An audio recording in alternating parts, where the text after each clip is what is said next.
जनाब। हेलो प्यारे विद्यार्थियों, BA part second paper first में आज हम पढ़ेंगे नौकरशाही, ब्यूरोक्रेसी। नौकरशाही शब्द का सर्वप्रथम प्रयोग जेसीएम विसेंट डी गार्नी नामक फ्रांसीसी अर्थशास्त्री ने सन 1746 में यह कहते हुए किया कि आजकल फ्रांस में एक बीमारी है जो कहर ढा रही है। यह बीमारी ब्यूरोमीनिया है। गार्नी ने यह दावा किया कि उन्होंने सरकार के चौथे और पांचवें स्वरूप के रूप में ब्यूरोक्रेसी की खोज की है। ब्यूरोक्रेसी का अर्थ में परिभाषा देखें तो ब्यूरोक्रेसी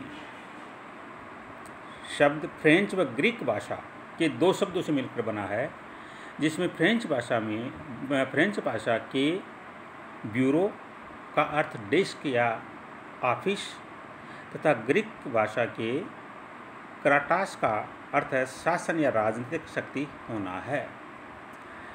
दोनों शब्दों को मिलाकर अर्थ देखने पर डेस्क सरकार या ऑफिस का शासन निकलता है।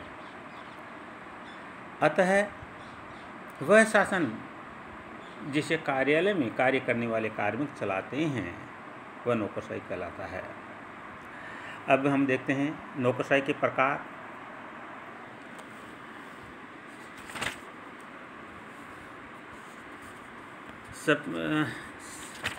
सबसे पहले हम एफएम मार्क्स के अनुसार नौकरशाही के 4 प्रकार बताए गए हैं।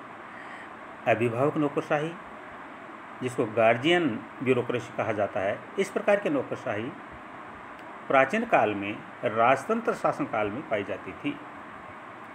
प्लेटो की रिपब्लिक में इसका वर्णन मिलता है। इस प्रकार के नौकरशाही शासन तंत्र को प्रजा के अभिभावक के रूप में प्रस्तुत करती है। प्रजा को तथा नौकरशाही राजतंत्र के साथ साथ जनता के प्रति भी उत्तरदायी होती है। मार्क्स के अनुसार इस प्रकार के नौकरशाही के सदस्य शिक्षित और विद्वान होते हैं तथा प्राचीन धर्म ग्रंथों के अनुसार प्रशिक्षण प्राप्त होते हैं। मार्क्स ने इस प्रकार के नौकरशाही के 2 उदाहरण दिए हैं।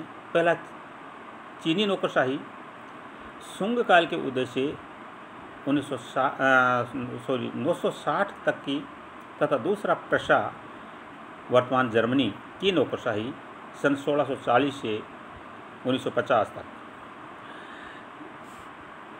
दूसरा इसका प्रकार बताया जातीय या अभिजात वर्गीय नौकरशाही, कास्ट और अरिस्टोक्रेट ब्यूरोक्रेसी।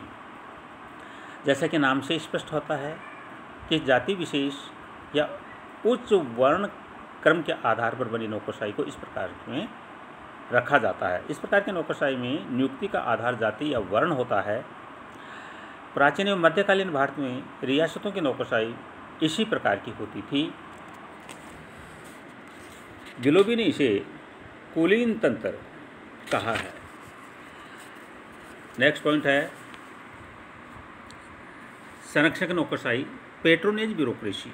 इस प्रणाली का श्रेष्ठ उदाहरण संयुक्त राज्य अमेरिका है, जहां ज्यों ही नया राष्ट्रपति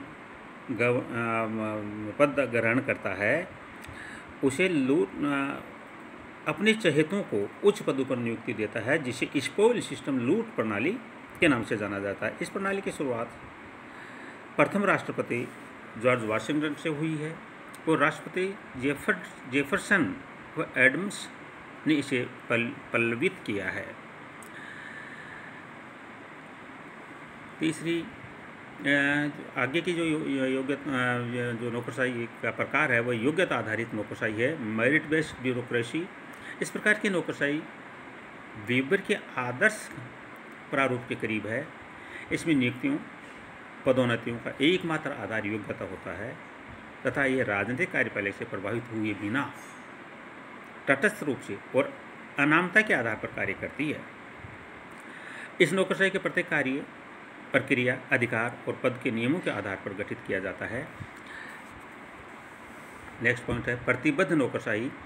ये जो है, इसके अतिरिक्त वर्तमान में जो नौकरशाही की वर्तमान प्रवृत्तियां हैं, रिसेंट ट्रेंड्स इन ब्यूरोक्रेसी में आता है प्रतिबद्ध नौकरशाही। प्रतिबद्ध नौकरशाही ये संरक्षक नौकरशाही के समान होती है, परंतु इसमें थोड़ी सी भिन्नता होती है। इसकी नियुक्ति एवं पदमुक्त राजनीतिक कार्यपालक नहीं करता तथा यह स्थायी तौर पर नियुक्त होता है, परंतु ये विचारधारा के अनुसार विभिन्न राजनीतिक दलों के से प्रत्यक्ष रूप से संबंध रखती है,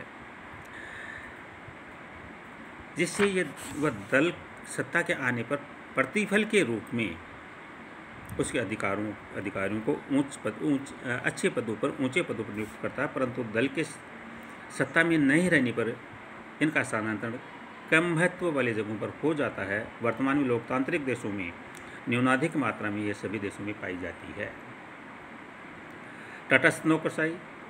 इस प्रकार की नौकरशाही प्रतिबद्ध नौकरशाही के विपरीत किसी भी राजनीतिक दल से प्रभावित हुए बिना अपने कर्तव्यों का निर्वहन करती है तथा इस पर सत्ता परिवर्तन का कोई प्रभाव नहीं पड़ता। धन्यवाद।